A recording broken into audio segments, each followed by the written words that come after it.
The next two poems I'm going to do for you, as you can see that the words have changed on the bottom of your screen, are angel, river, love, ashamed, hard, heart, and touch. It's not too important that you know how these words are made up. I'll speak about that later. We have hundreds of sets of words that, in fact, you can use in the grieving process that have been used by others. We know they'll work. We know that they'll help you. So the important thing here is just to repeat after me. Go to that place that I'm going to emotionally, and let's see what happens. I'm not going to tell you who I am thinking about this time, my mother or my father. It's not too important. You have in your own mind someone who's left you. You know, in some senses, that the grief and the love we feel for others is, whether they were a mother, or father, or child, or our aunt, or uncle, or grandmother, or grandfather, or perhaps a dog or a cat who was a companion for life. You know, the grief is just as intense. It's the same grief. It's the same love. It's the same finality. So it really doesn't make any difference who I'm speaking to, but of course I'll be speaking to one of my parents, which I think is the best way to do it. You'll be thinking of somebody too, okay? And I'm looking at the words, and I'm going to just say ashamed. My eyes went to that.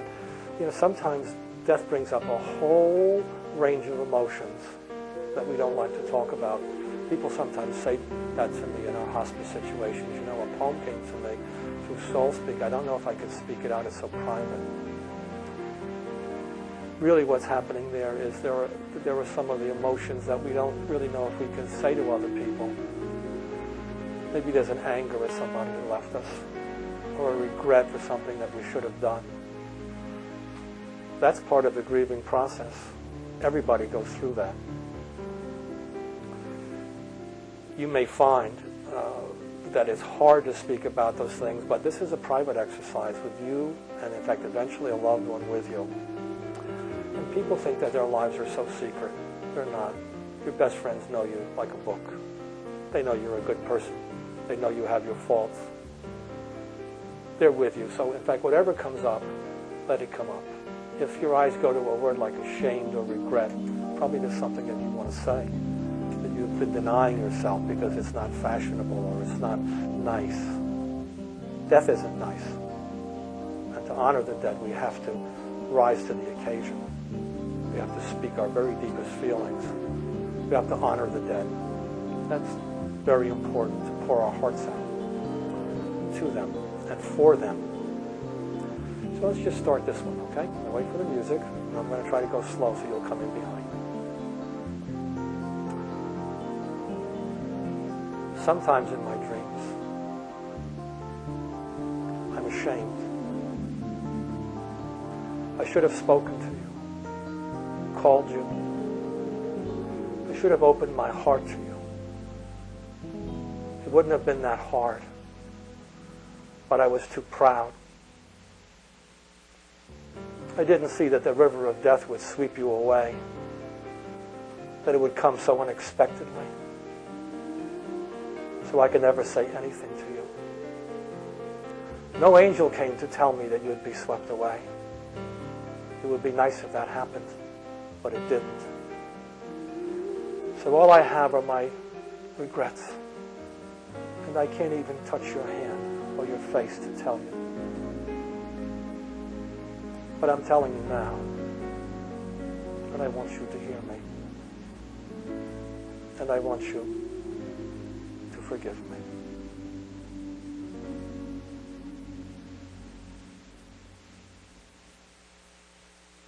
I may have gone a little too fast again, but I wanted you to feel the emotion. I'm going to do one more for you. Again, the same set of words. I'm going to think of a different parent. I have two. If I had 3 or 4 parents, I could really go around, couldn't I? But I don't. Although, you know, for today's children who have gone through divorce, over half of our children have gone through divorce. They have many mothers and fathers sometimes, all of whom they become attached to. And the grieving is associated with divorce can be as deep as death. We know that from working with children. So if you know children who've gone through that process, you may want to bring them into this. Just let them listen to it. They'll understand. Whether you go away through the gates of death, or in fact you go away through the gates of the bus station to some other state where you're never seen again, it's just as final. The sadness is just as final. So I wanted to say that. Let me do one more, and again I'm going to try to go as slow as I can. When you actually do them with somebody, you'll feel an emotional energy being surging into your body from their repeating behind you. They're going to say exactly what you're saying, but when you stand and open your heart with somebody else who's with you, it's far easier, and the light that rises from that poem will be far more brilliant. You'll have companionship, which is what we should have in these times of death. You know, we can't do it alone. So let me go back to this one. Let me look at the words and see which one is going to pull me in. River is what I'm going to do. I don't know what I'm going to do, but I'm just going to let it come out of my mouth, okay? Here's the music. Again, always start out the same. Free your mind. Sometimes in my dreams, let it happen. Sometimes in my dreams, I'm in a river. The water is blue, cold, and you're with me, with your blue eyes. I can see your heart. It's right on the surface of your body, not hidden like it was when you were alive. I love its color. It's like a rainbow. It's the heart of an angel. I'm not ashamed anymore of anything that I ever thought of you. I thought what I thought, and I felt what I felt. Sometimes it was easy, and sometimes it was hard. Love brings us together right now in this river, with its blue color like your blue eyes and your heart, so apparent to me, no longer hidden. I can almost touch it, and I want you to touch my heart. We are like one tree. Our roots go down into the deep earth forever, and we are like one river. We are like one river.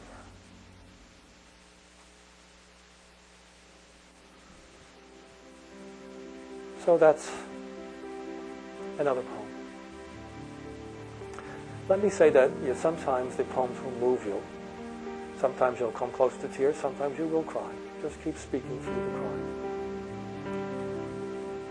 That's what your body wants to do. That's a part of grief. You can't be polite about grief. Grief isn't polite, nor is death.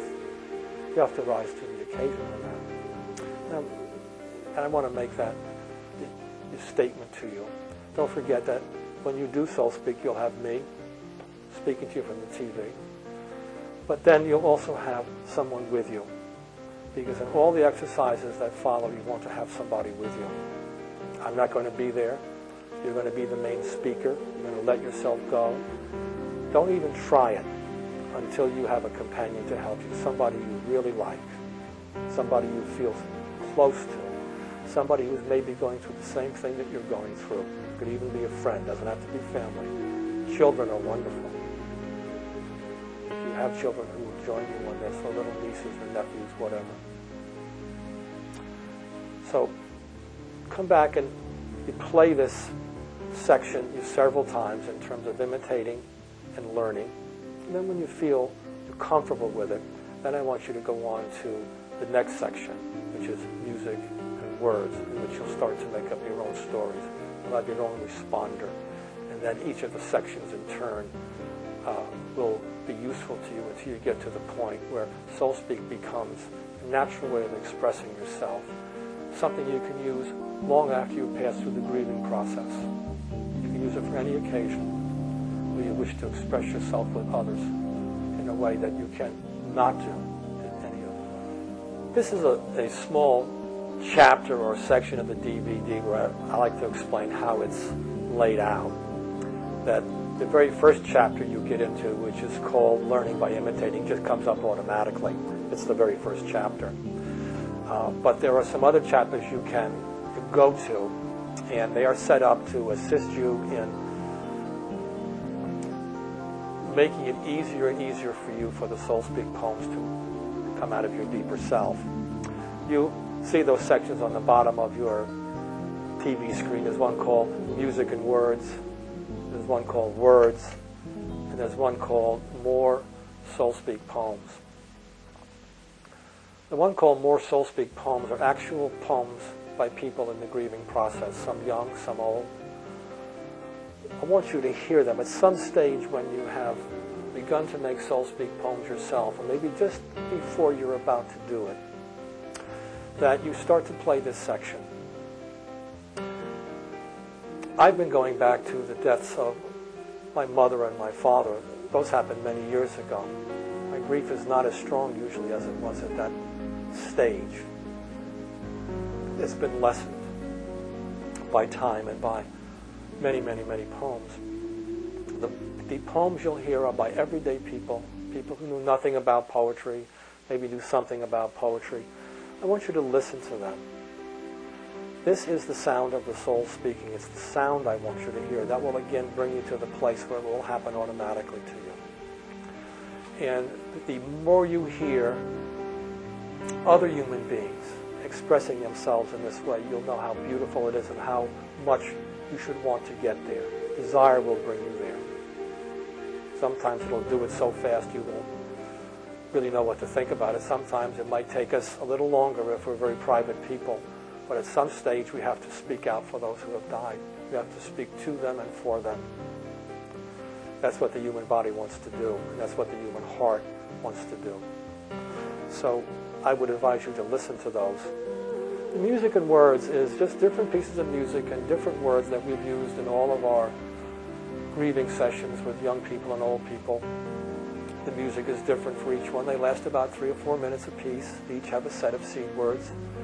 You can page through them. You can do that with a DVD with your fast forward. Find one that you like and use that. Your decision to use one or the other is just it's a whim. You don't have to decide logically. You just like the look maybe of the picture or the music or the words. Use that one. That decision has been made by your soul. That's what you're feeling. Just let me use this one. That's the one you want to use. That's the one the soul needs. And you can eventually use all of them, or you might wind up finding that some are a favorite. So that's to get you to the stage where you can begin to speak SOULSPEAK poems with your partner or partners, whoever they happen to be, okay? Let them just do an echo. That's all they have to do. They don't have to know anything about SOULSPEAK. They just have to want to help you. That's all that's important. The one called words are simply many, many, many sets of words that we've used in all of our workshops and seminars and sessions with the grieving. What you can do is you go through them, and if you find a set that you like, copy it down on a little piece of paper, maybe a little notebook that you carry with you. And as you might copy 4 or 5 of them. You'll put them in the back of your daily planner or whatever you keep with you all the time, a little address book. If you like the words, the reason you like them is your soul likes them, your unconscious, your deeper self, whatever you want to call it, I don't care. But it's the part that essentially wants to speak through you and to you. So you copy those words down, and when you have an occasion, speak them out. I would advise you to have somebody with you when you do it. It's easier. You have to believe me on this. Once you experience the difference, you'll see it. But if you have no alternative, at some stage you want to say something and you're alone, just pull out the book and use it. You can use as music, you can just play the music word section. You should always play music when you do SOULSPEAK. You can do that one of 2 ways. One is that you can just play the DVD. Just play it as music. That's the music word section. You don't have to look at the pictures or anything. Just play your favorite piece of music. Or you can go to our webpage, soulspeak.org, and it's there on the DVD itself, and you can download all kinds of music that, in fact, we've used in this process. We have 3 music imagination masters. You can download the bulk of them for free. You can cut your CD, your own CD, or you can play your PC if it's in your bedroom or someplace where you can hear the music if you have speakers. So that's one way to get some more fun music. If you want the whole CD, if you like a particular CD, you want to hear the entire thing and have it with you, and you can order it. They're not expensive. They're $9.99. They just cover the cost of production. We want you to have them in your home to play them. It's music that is a very slow pace, about 60 beats a minute, which is your heartbeat, which is the beat of your normal speech. And they are specifically created by musicians in the SOULSPEAK process. How we actually make that music is we use them in our own spontaneous poems. Everything's spontaneous. And then we just have a recorder going at that stage, and then we use our multi-track system to take our voices out. So what you have is music that was used in the creation of an actual SOULSPEAK poem. It has energy, it has imagination, it has pacing, it has the right beat. It's a perfect companion to help you produce more SOULSPEAK poems, in addition to the very large sample we've given you here. And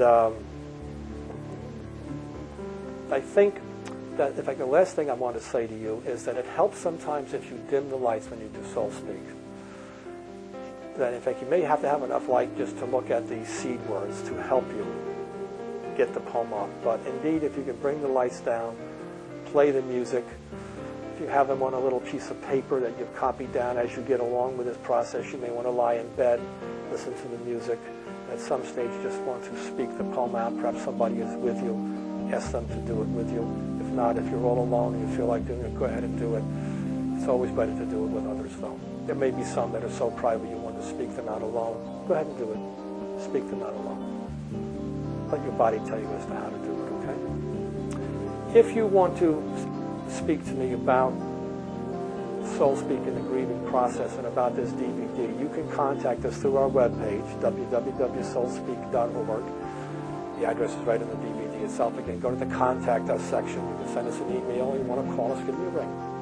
Phone, we'll talk. If you have any suggestions, I'd like to hear them. I hope this helps you through the grieving process, and I hope it also becomes a part of your life, so that it's something that you'll continue to use as a way of expressing yourself in a way that is so powerful and so beautiful that it will change your life if you continue to use it. Thank you.